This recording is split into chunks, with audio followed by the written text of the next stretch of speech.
Welcome to The Man Who Woke Up the Buddha. This is Season 2, Episode 13. Sid Goes Way Out on a Limb, and Leila considers pushing him off. Previously, Marcus and Leila visited Sid to discuss acceptance, higher good, and jump-starting evolution, while Sid found new ways to defy his doctor's orders, and Di managed to keep the entire household from going off the rails. Also, in brief cameo appearances, Zoey explained the difference between tarragon and chervil, and Beatrice had a close encounter with a locavore free-range chicken wing. After answering Leila's question about who cooked the Buddha's food, Zoey asked Sid if she got a token for getting the right answer. "Zoey," he said, with a helpless sigh, "if I gave you a token every time you got a right answer, I wouldn't have any left for the other grandchildren." The tokens only worked in a sea green mechanical vending machine manufactured in 1957 by the Stoner Corporation of Aurora, Illinois, that sat like an archaeological relic in the kitchen alcove. Sid filled it with fortune cookies, treasure hunt limericks, and more, even the occasional candy bar. Di had forbidden THC gummies, but he papered over the glass front, so the kids didn't know what they were getting. With feigned reluctance, he handed a token to Zoey, who immediately went over, put it in the machine, and, after great study, chose column 3. Out came a fortune cookie. She cracked it open and laughed. "Yay, I'm going to the head of the class." She walked back to the living room, grinning at her grandfather as she passed. "Talk about karma," Marcus said. "Merit," Zoey called back. "What's the difference?" he called back after her. "Tell you later," Zoey said. Sid got up slowly from his chair and moved to the long cushioned window seat behind the kitchen table, so he could lie down with his head on a throw pillow. "Now where were we?" he asked Leila. "You were just saying you wondered what the Buddha, you, would say now about higher good," Leila reminded him. "If you want my opinion, I think it's time to talk about war and peace again, so we can move on," the Buddha suggested. You see, the Buddha thought he'd put an end to the war phase of human evolution 2,500 years before. Back then, an Indian emperor named Ashoka, after seeing the carnage he caused conquering a rebellious territory, felt deep remorse and became an incarnation of the Buddha, kind of just like Sid had after his stroke. Well, not exactly like Sid, the Buddha thought, since Sid was only an emperor in and of his own mind, and Ashoka didn't root for the Red Sox, because taking sides was against his religion, whatever that means. "So," Sid said, picking up where maybe he should have left off for good, "who says peace is a higher good than war?" Everybody," Marcus said. Here we go, the Buddha thought, wondering what here would turn out to be. "Everybody? Everybody knows that peace is higher good than war?" Sid asked.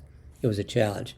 "Fine, virtually everybody," Leila said, taking over from Marcus, who'd already confessed that on previous visits he'd been unable to keep Sid from deconstructing realities faster than he could construct them.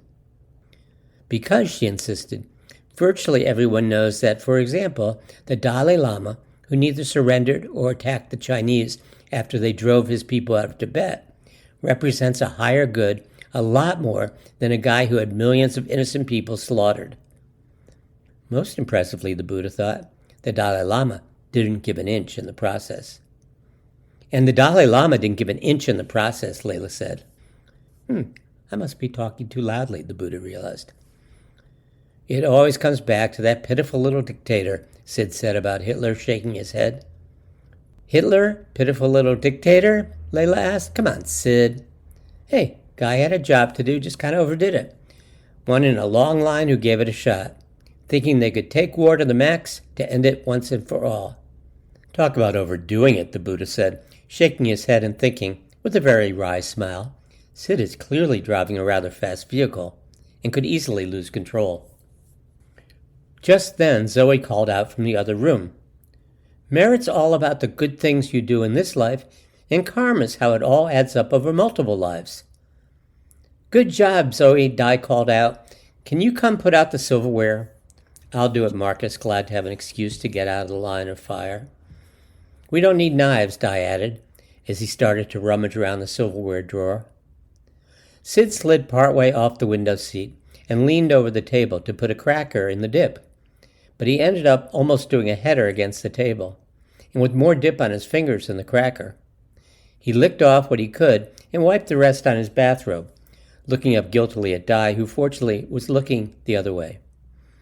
Obviously, it was a higher good to not let Di see him wiping his hands on his bathrobe. He decided, though, it was safer for him to sit on a chair. Leila moved over to the one directly opposite him and raised her voice. "You're saying anyone can do whatever?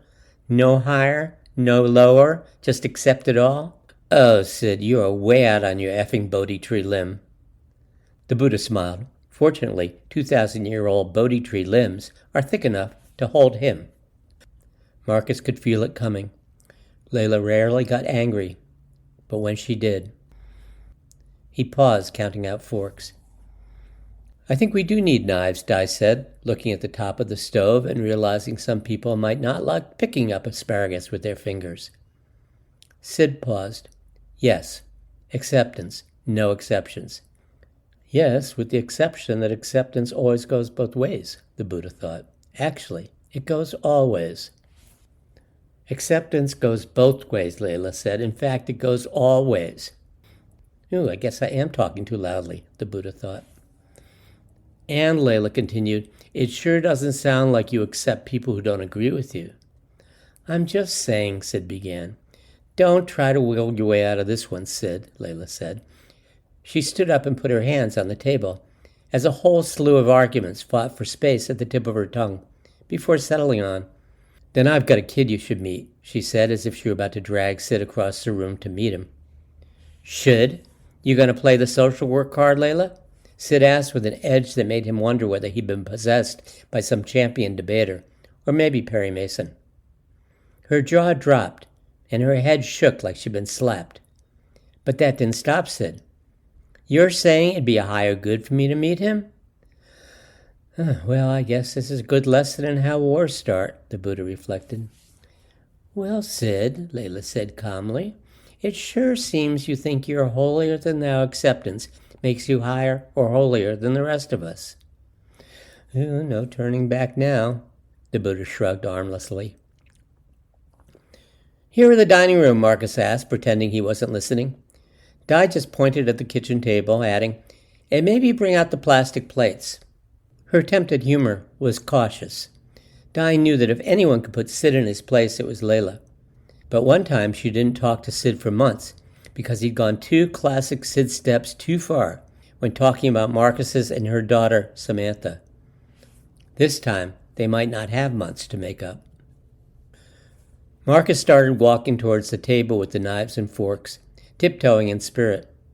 Sid went back to the window seat and pulled one leg up in a passable half-lotus and prepared himself. Well, you asked for it, the Buddha thought. I guess I asked for it, Sid thought. Leila sat down slowly, leaned forward, put her hands under her chin, and let it rip. "This teenager I work with, Sid, gets arrested at 4 a.m. for knifing a kid during a drug deal. I say to him, what were you, let's call him Bobby, what were you thinking, Bobby? You really want to go back to juvie? He shrugs. So I say, don't shrug at me.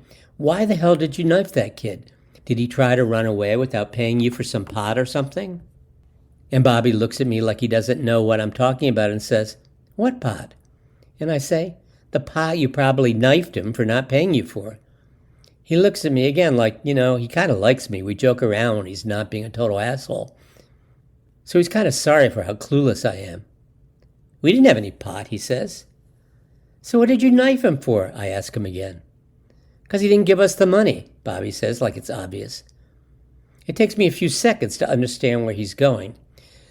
You mean the money for the pot you weren't going to give him in the first place? Leila leaned over even further and looked at Sid, almost glaring. Right, Bobby tells me. Figured if we told him we had pot, he'd show up with money.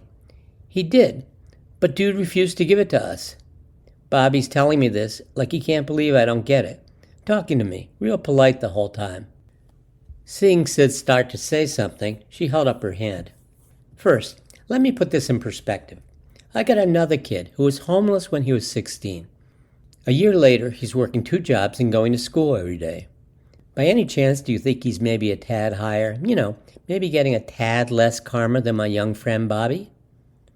Actually, I think this Bobby kid should be on Wall Street, Sid kind of chuckled, though he knew it was not the best move. No, not the best move, the Buddha thought. The idea is to help people see how wars start, not to keep shooting arrows at them. Well, Sid, Bobby's never been on effing Wall Street. He's lived in our town his whole life. I told him that if he did this as an adult, he's screwed, maybe literally. I'm just saying I'm in no position to judge, Sid said calmly. Di turned around. The Bobby story was interesting, but dinner was almost ready, and she hoped they'd wrap it up soon. Catching her eye, Marcus went over and sat at the head of the table in case there was an opening to let both Leila and Sid down from whatever cliffs they seemed determined to push each other off of. Hell if I know what I'm going to do with a kid like that, Sid shrugged. Who says I have to? He put a spin on the words. Do anything with him. Okay, fine, Leila said. You don't want to make anyone right or wrong? Can we, like baby, make an exception for the parents of the 4-year-old kid we just took, whose backside was battered and bruised, and who's been living for the last 2 months in a motel with her drug addict mother, her equally addicted boyfriend, and 2 dogs who fortunately were willing to share their food in a pinch. Not saying you can't stop them, Sid said, as if he didn't care one way or the other. Just saying I can't judge them. I don't know enough about their, karma to say they're wrong. The Buddha sighed. Just because you don't make anyone wrong doesn't mean they aren't. Really thin-iced, Leila said. By the way, she continued, that 4-year-old's daddy with the 2 dogs is Bobby. Knocked up the girl just before he went to prison. He'd been out carjacking to celebrate his 18th birthday. Then he went right back to his line of work when he got out. Battered and bruised, huh? Sid asked slowly. Back, butt, and eyes swollen shut. Sid looked tired, deeply tired, weary. Acceptance, he said, the word trailing off as if he couldn't hold on to it any longer. Di's inner radar beeped. Turning around, she saw Zoey in the doorway listening. She was biting her lower lip to keep from crying. To be continued.